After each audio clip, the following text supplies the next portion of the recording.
Hey, what's up, everybody? You're watching Soundwaves TV. Chasta here with a new favorite, Meg. How you doing, sister? So nice to meet you. Nice to meet you too. Thank you for having me. Oh my God, I'm so excited to have you. Now, truth be told, I only found out about you maybe about 2 months ago, I think, roughly. And this was through an email I got through a publicist, I believe. Dennis got it, and he forwarded it immediately. He was like, "Oh my God, check out Meg." And so I Oh, was like, okay, I'm on it. And it had just been announced that you were playing Van's Warped Tour. So let's start with a big congratulations on that one. thank you. How does that feel? Fucking crazy? What do you mean? What do you mean? It's like, I don't know, man. Shit. This has been a dream of mine since I was a kid going to Warped Tour, you know? Yeah. I When I mean, stopped doing it, I was like, shit, I'm never gonna have a chance to do that. well, Um, thank God it came back just for you. just literally just for me. Kevin told me personally, it was just for me. Maybe you manifested it, you know? It was like you put it out into the universe and it just answered your prayers. That, it happens. It works. It does happen, and it's really it's wild, to be honest. It still feels insane. Yeah. Okay. So we jumped the gun there. We went straight to Van's Warped Tour, but I have a real strong feeling that, your story started a while back. You've been doing this for a little bit. So since I'm new to the world of Meg, and by the way, your name Megan, but your band's name is Meg. You go by Meg. Everything is Meg. So take me back. Like, you're from Southern California. How did you get started? Like, paint the whole vision for me. Um, from what I've been told, I came out the womb screaming my head off. And Love it. my parents Just how I just, like it. yes. I mean, this big mouth, obviously.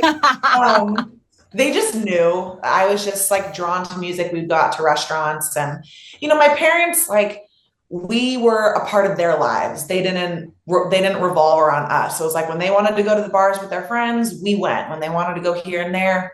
So my siblings and I can sleep through like anything. Yeah. Um, Yeah. yeah, I would just run to the stage, get on stage with the band and dance and scream and sing. And when I was like 5, they found this community theater group, children's community theater, and they just shoved me on stage, and I fucking loved it. And that was honestly the beginning of the end. It was just, I never got off stage from that point.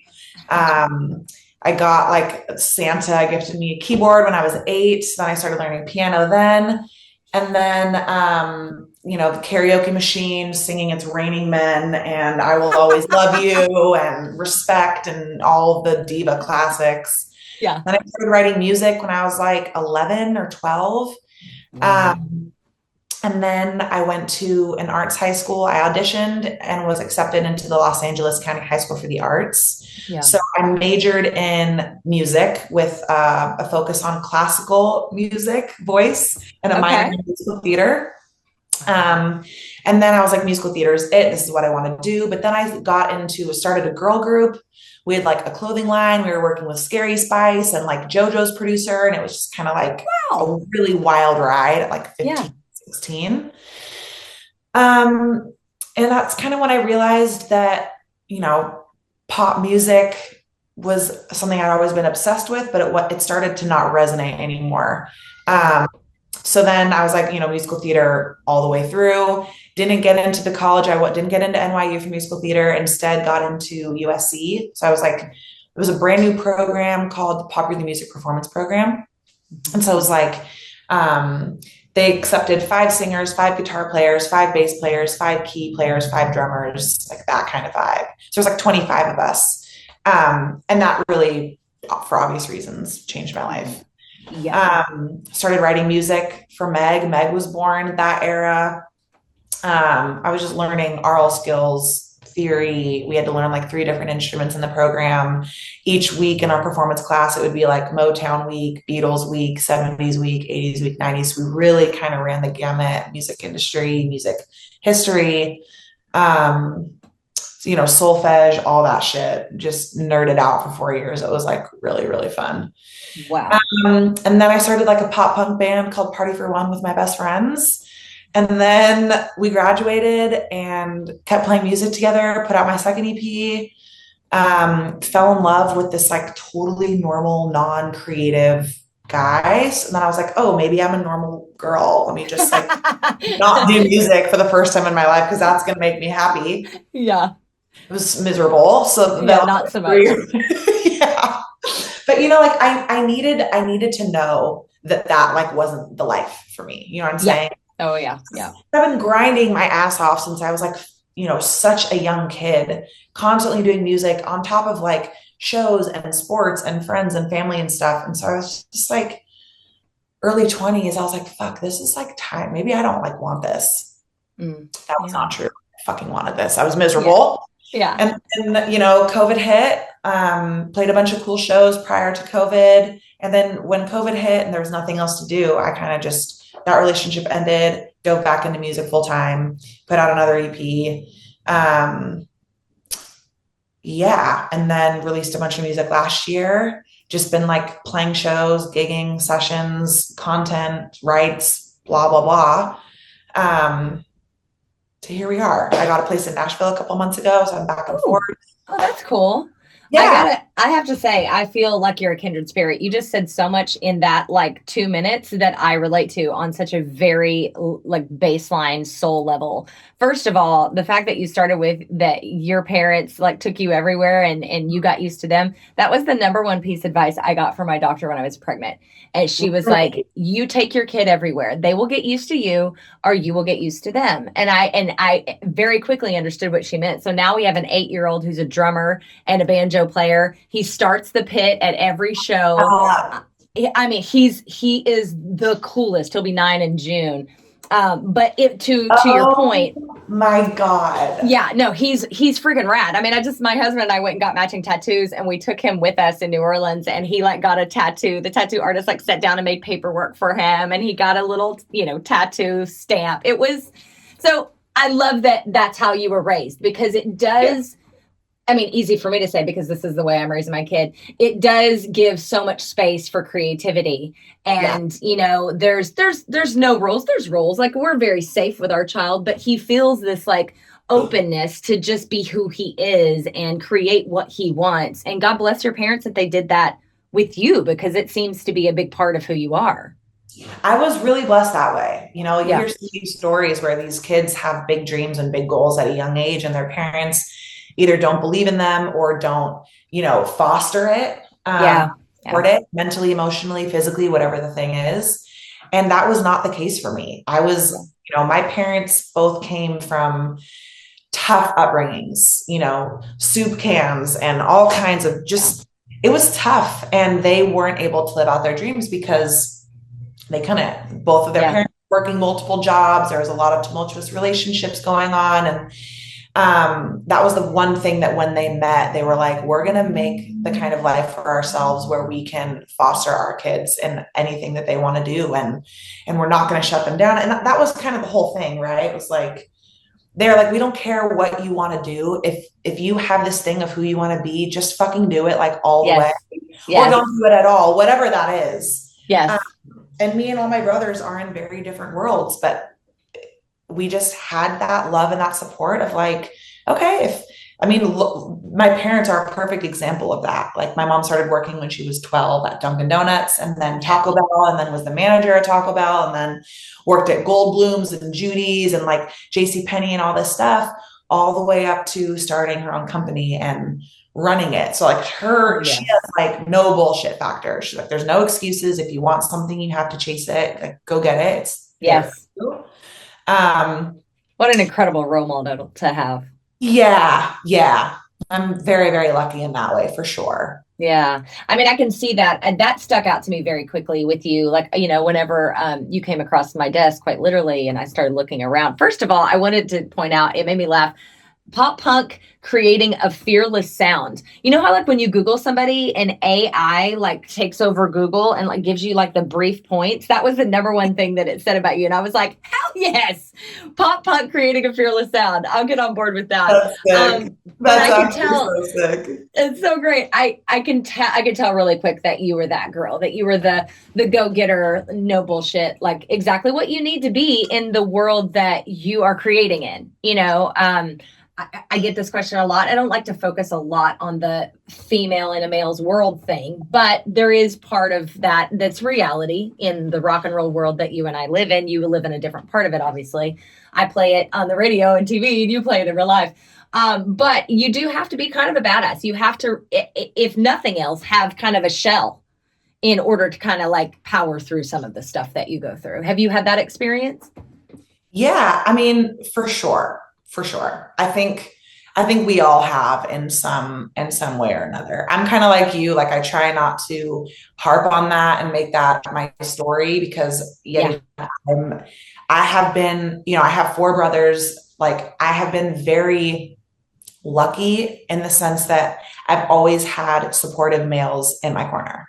It's Yeah. like that is something that I know not a lot of people have had, and I'm very grateful for that. But with that, my brothers pushed me to the brink so much growing up that like I had to kind of grow my own pair of balls. You know what I'm saying? Or it's like Totally. Yes. I otherwise only had a I brother. was, I get it. oh my God, yeah. Like otherwise it was over for me. Like if I didn't eat fast enough, like my meal was like taken over. If I didn't Totally. like run fast enough, I was left behind. Like, so it was like, I Yeah. am really grateful that they really fucking toughened me up at a young age. And also my mom is just the toughest woman I've ever known. Yeah.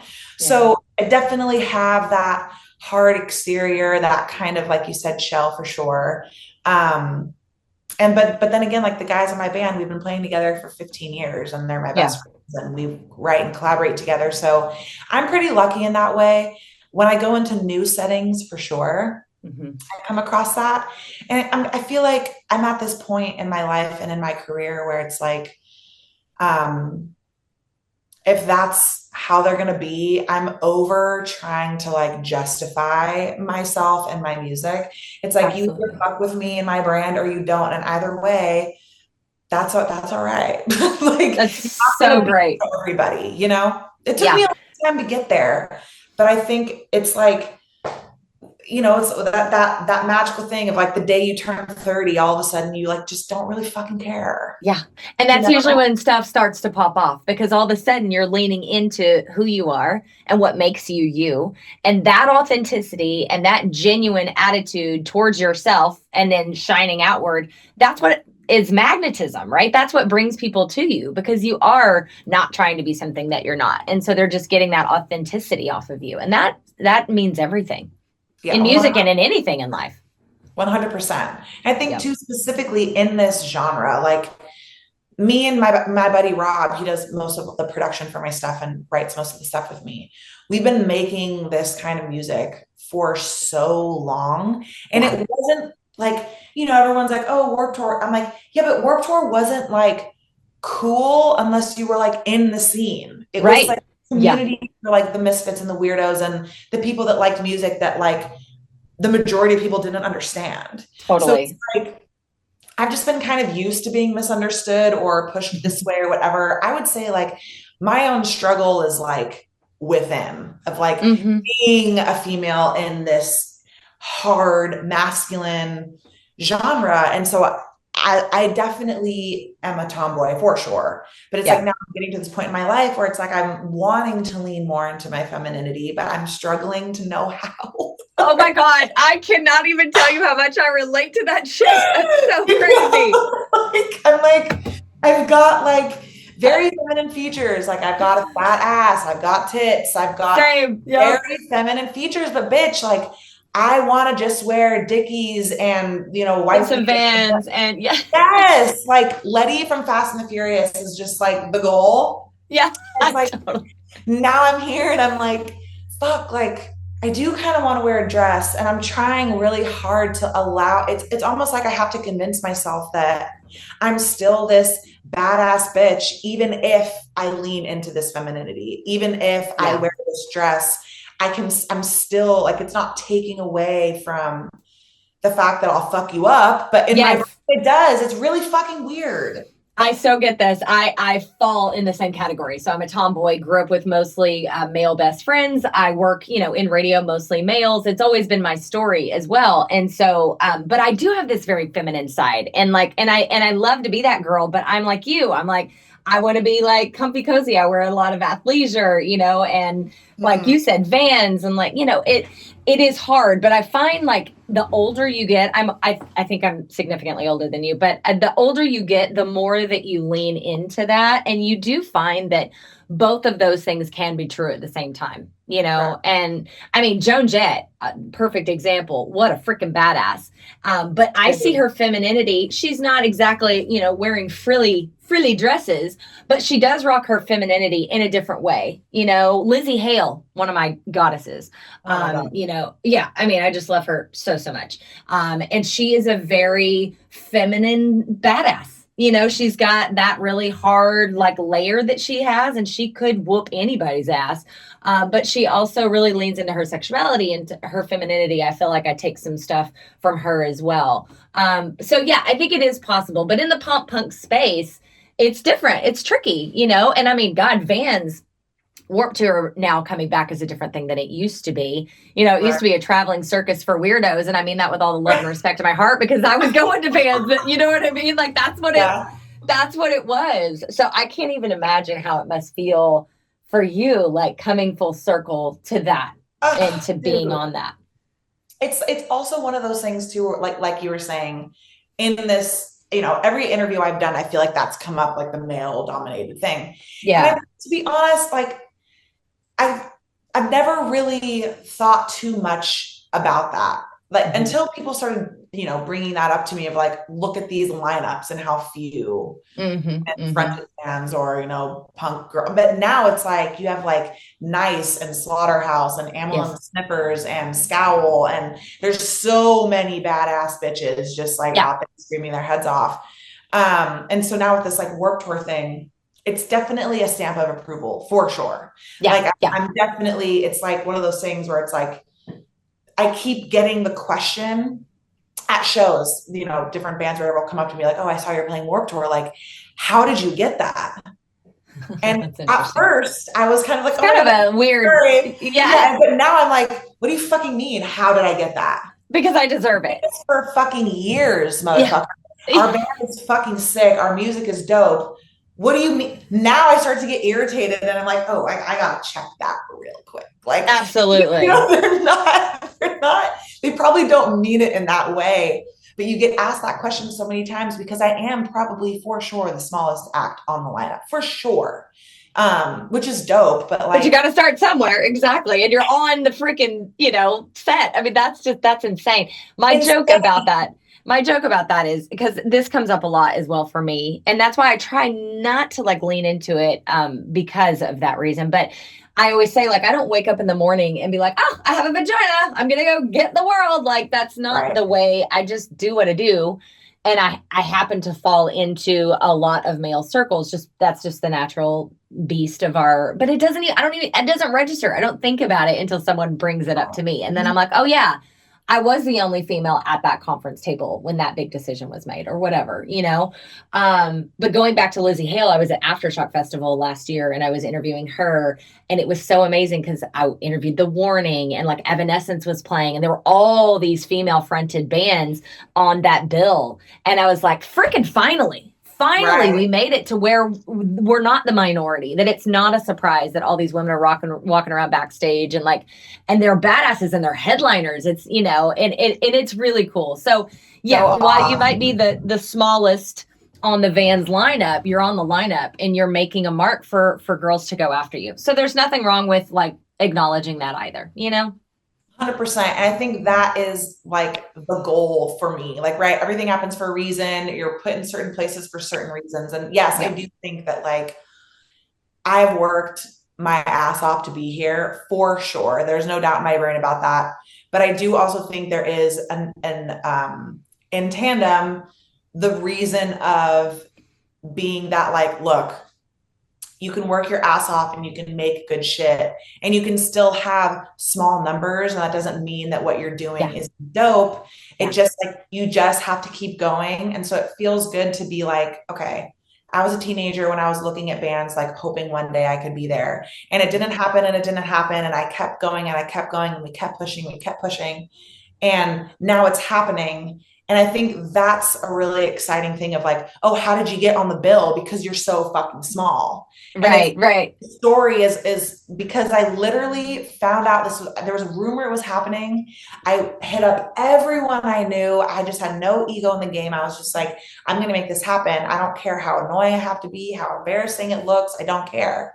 And I just pushed and pushed and pushed until months. I finally got in touch with Kevin and he gave me a couple minutes of his time. And that was it. I wasn't like, please, please, Yeah. please. We just like got to know each other until we knew a lot of the same people. We grew up in the same area, blah, blah, blah. And then he's like, when are you playing? And I was like, oh, I have four shows this month. And he's like, cool, I'll be at one of them. I followed up, no response. I followed up, no response, no response, no response. But I kept following up. Yeah. And he must have come to one of the shows because I got an email a couple months after that. That's So freaking fantastic. it's a fun poster of like, just keep doing it.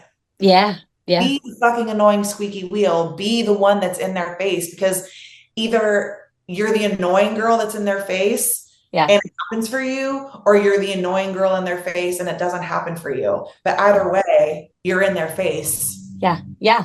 You are. Why not just go for it? If it doesn't happen, you're in the same fucking spot as you were before. Like literally. And it's guaranteed it's not going to happen if you don't do any of that, and I have run into so many artists that that have the talent but don't do that because they're embarrassed, or they're like, what if their way out of anything. But then I have other bands like Dirty Honey is a great example, and I did their very first interview ever. They were babies, and it was so amazing to see, like, they're just rocket just took off. So I love finding bands in that mid tier, I guess, if you will, before their rocket takes off, because I find these inspiring as hell stories just like yours, where people just wouldn't take no for an answer.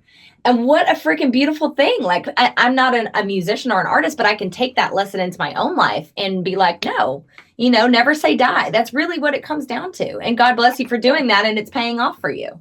Well, you know what? A dear friend, her name is Maddie Ross, great fucking artist and writer herself. I'll look her up. College, and she told me, I remember it was COVID and I was calling all of my friends. I hadn't done music in a couple of years. I was feeling really down on myself. And I was like, this is kind of that turning point where I either pick up the fucking flame, whatever the fuck, and like charge, or just like let it to bed. Let it go. Let it go. And so I called all of my friends. I called Scott Hoying. I called Rozzy. I called Maddie Ross. I called Lou Roy. All of my buddies from college that I felt like were really doing it. And I was like, what advice do you have for me on like the comeback tour? Yeah. And Maddie said something that just like stuck in my brain. And she was like, the people that make it are the ones that don't give up. Yeah. She's like, there's so many talented people in the world. And when you look at the 70 or like zoom out for a second, it's not about, did you make it at 25? Did you make it at 30? It's, are you 70 and people know your music? Those people just quite literally are the ones that didn't stop doing it. That's right. Like, that's right. Period. They're not always the best. They're not always the best writers or the best singers or the best performers or whatever, but they're the ones that just kept fucking doing it. And I was like, okay, you don't have to be, there's no perfectionism here. There's no right way. There's no this or that. It's just you one foot in front of the other. You just continually do it. Period. Yeah. Amen. It's interesting to hear you say like making it, because I've thought a lot about this question. And I asked several people from time to time, like, what does that mean to you, Meg, as an artist in 2025? Because obviously throughout the decades, making it has meant a lot of different things. Right. And so like a band landing on Vans Warped Tour, I think would feel like a made it moment for a lot of people. But what's past that? I know you hustle your ass off. I was looking at all your shows. Like, what does that look like for you? Let's like manifest some shit. What let's go out on tour. Who are you going out on tour with? Who are you getting picked up by? Man. This question is so fun. I think it's like I have an EP coming out in the fall. Okay. Tour. I want to tour that EP. And then in the following year, I would love to go on tour with The Offspring, with Karen Dio, with Paramore. If No Doubt was still a band, that would be sick. Yeah. And with Sniffers, K-Flay. Who else would we say? Eka Vandal. I would love to go on tour with her. Fiddler would be sick to tour with. Oh, yeah. Obviously, like Green Day, Blink 182, those are just like the goats. That would be sick. Dude, don't hate me for this, but I feel like touring with Limp Bizkit would be I so don't hate you for fun. that. Actually, Oh it's my cool to like God. Limp Bizkit again. I know. That would be They're that fun. would be fun. Oh, the energy. They're about to play here in the Bay Area. They're playing with Metallica and we're presenting that show. And so I'm like, I'm actually really excited to see Limp Bizkit. I've seen them at Aftershock, but I've never seen them on like a show like that. So I get it. I get That it. would be sick, man. That would be iconic as fuck. That's Um, great. And those are a lot of great names. I think one of those is definitely going to pop. It's funny because like on Soundwaves, we've had some bands. Do you know Destroy Boys? They're from the Bay. Destroy Um, Boys? No. Look them up. You will love them. They're punk as F. Like they're wild and crazy, but they're from the Bay and they came on like pre-COVID, and they were really young kids, if you will. And now they went out with Blink. And they're on a lot of the festival tour. So definitely check them out. But they're playing Outside Lands here in San Francisco in August. And I'm just Shit. really, yeah, they're killing it. But man, you guys would be a killer lineup. They would be really, really Wow, fun for maybe you I'll check too. out Outside Lands in Yeah. August. See Yeah, that. you should come out for that. That if you're around, that would be an easy flight up from LA for you. But Yeah. they would be really really fun for you to check out. But I'm so excited to see where your rocket ship heads. Like it's off. It's off the pad and it's going. And it's so freaking cool to see.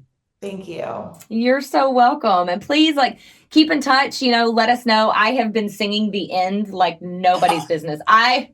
I love that song so much.